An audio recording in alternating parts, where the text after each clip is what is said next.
Hello dear students, let's do some more questions of 1 mark. First question is, इनमें से कौन परिमेय संख्या है? Which one is a rational number? 0, √2, पाई या कोई नहीं? तो आपको क्लियर कट पता है 0 is a rational number. Second, कौन 3 और 4 के बीच में है? Between 3 and 4. तो 3/2 3 का आधा है ना, तो नहीं है. 7/2 इज 3.5. अगेन 3/4 इज तो 1 से भी छोटा है ना बेटा, तो आपको यहाँ डिवाइड करके पता चल जाएगा. Answer is this. नेक्स्ट, कौन अपरिमेय संख्या है? ये परिमेय परिमेय परिमेय. √4 इज 2. पाई हमें पता है पाई एक इरेशनल नंबर है. नेक्स्ट, पाई क्या है? Answer is 2, अपरिमेय. 36/100 का दशमलव प्रसार डेसिमल एक्सपेंशन क्या है? टर्मिनेटिंग, नॉन टर्मिनेटिंग या नॉन टर्मिनेटिंग नॉन रिपीटिंग या कोई नहीं? शांत है ना, हमें ये चेक करना है. तो देखिए बेटा, 36/100 को आप कैसे लिख सकते हैं? 0.36. तो शांत या टर्मिनेटिंग कब कहते हैं हम?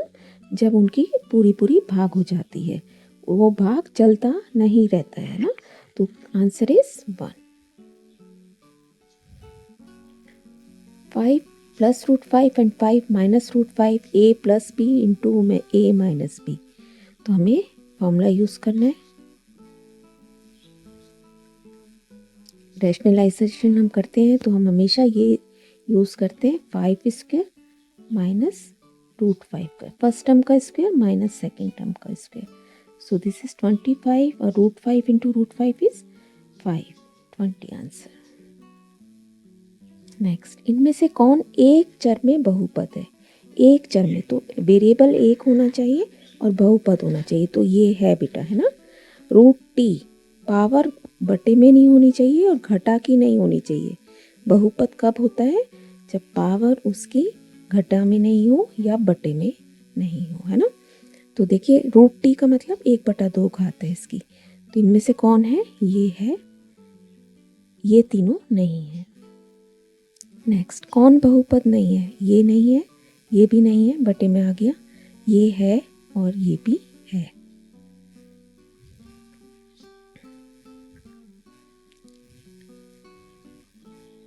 x = 1 के लिए मान बताइए. Value of this polynomial at x = 1. 5x - 4x² + 3. तो जहाँ जहाँ आपको x दिख रहा है वहाँ हमें क्या रखना है? 1. 5 × 1 - 4 × 1² + 3. जब भी ऐसे वैल्यूज रखने को बोला जाएगा, आप हमेशा ब्रैकेट में रखिए उन्हें पहले. 1² is 1 simply. So this is 1 + 3 = 4. x + 1 से भाग करने पर what will be the remainder? तो हम पहले भी हमें पता है क्या करते हैं. हम ये लिख लिया हमने यहाँ पे और x + 1 को = 0 किया, तो हमें मिल गया x = -1. दैट मीन्स x = -1 अगर मैं इस पॉलिनोमियल में रख दूंगी तो मुझे शेषफल पता चल जाएगा. 3 - 1 - 1. So this is 3 - 2 = 1.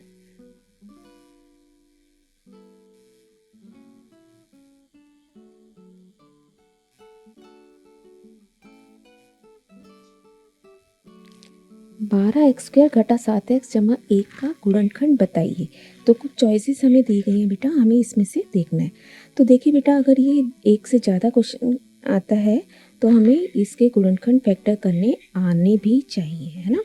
लेकिन थोड़ा सा हट के हम यहीं से चेकिंग करने की कोशिश करते हैं. देखिए, 2x × 3x, आप फर्स्ट टर्म को ही मल्टीप्लाई करो. 2 × 3 6x² आएगा आपके पास, जबकि यहाँ पे क्या है? 12. इसका मतलब ये नहीं है. सेकंड को चेक कीजिए. 3 × 4 x × x² हो जाएगा. 12x² आ सकता है. अब इसकी बिना x वाली टर्म चेक कीजिए. -1 + 1 -1 + 1 -1 आएगा, जबकि यहाँ पे क्या है? +1. इसका मतलब ये आंसर भी नहीं है. एक बार इसको भी चेक कर लेते हैं. 3 × 3 9, जबकि होना क्या चाहिए? 12. तो इसका मतलब ये भी गलत है. अब रह गया ये, इसको करते हैं 3x इंटू 4x, तो 12x²। फिर -1 प्लस 1, ये भी कंडीशन सॉल्व हो रही है।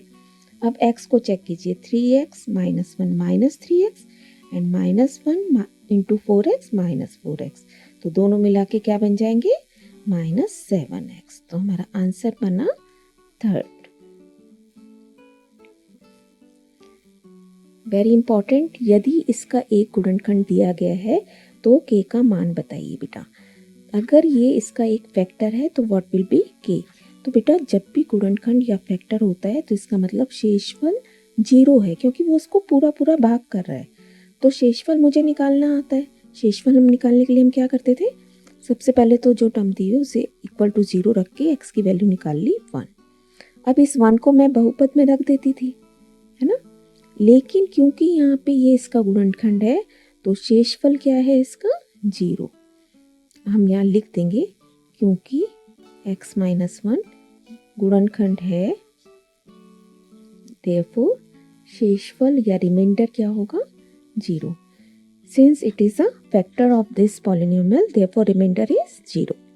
अब आप x की वैल्यू 1 रख दीजिए, 1² प्लस 1 प्लस k, x की जगह 1 रखना है, k की जगह नहीं रखना है। So this is 1 plus 1 plus k equal to 0। 2 plus k is 0, that means k is equal to -2। Next देखिए, इनमें से कौन दो चर वाले रैखिक समीकरण है। Linear equation in 2 variables, variables 2 होने चाहिए। यहाँ पे सिंगल है, यहाँ पे डबल है, ये आंसर है, ये भी सिंगल है, ये भी single, so correct answer is 2। Next very important, 2x plus 3y equal to 9 को इस रूप में रखने पर ABC का वैल्यू बताइए। देखिए बेटा हमें क्या दिया हुआ है, 2x plus 3y equal to 9, और कह किसके लिए रहा है, ax plus by plus c equal to 0। That means इसके एक साइड 0 होनी चाहिए। तो पहले तो हम इसको एक साइड 0 बनाते हैं। 0 बनाने के लिए ये 9 को आप यहाँ लेके आओगे तो माइनस हो जाएगा इधर जाके 0। अब इन दोनों की कंपैरिजन करेंगे आप, देखिए कैसे। x के साथ जो है वो a है, तो यहाँ पे x के साथ क्या है, 2, तो that means a is equal to 2। y के साथ क्या है, y b के साथ, b की वैल्यू क्या हो गई, जो y के साथ है, तो यहाँ पे y के साथ क्या है, 3, और जो बिना एक्स वाई के है वो हमारा c है, तो यहाँ पे c कितना हो गया, -9। नेक्स्ट, कौन इन समीकरणों का एक हल है। तो हमें ये कुछ वैल्यूज दे रखी है, हमें एक एक रख के चेक करना पड़ेगा। देखिए x plus 2y equal to 6, पहला है 0 0, तो इसका मतलब x के 0 और y भी 0, तो ये तो 0 आया, नॉट इक्वल टू 6, तो ये नहीं है। दूसरा पॉइंट इज 0 4, 0 प्लस 2 इंटू 4, तो हमारे पास 8 आ गया, that is not equal to 6। Third is 4 0, 4 plus 0, 4 not equal to 6, and the last is 4 1, 4 plus 2 into 1, so it is 6, 6 equal to 6, ये हमारा करेक्ट आंसर है। नेक्स्ट देखिए, एक्स अक्ष और वाई अक्ष के कटान बिंदु को या मीटिंग पॉइंट को क्या कहते हैं। तो क्या कहते हैं, ओरिजिन या मूल बिंदु।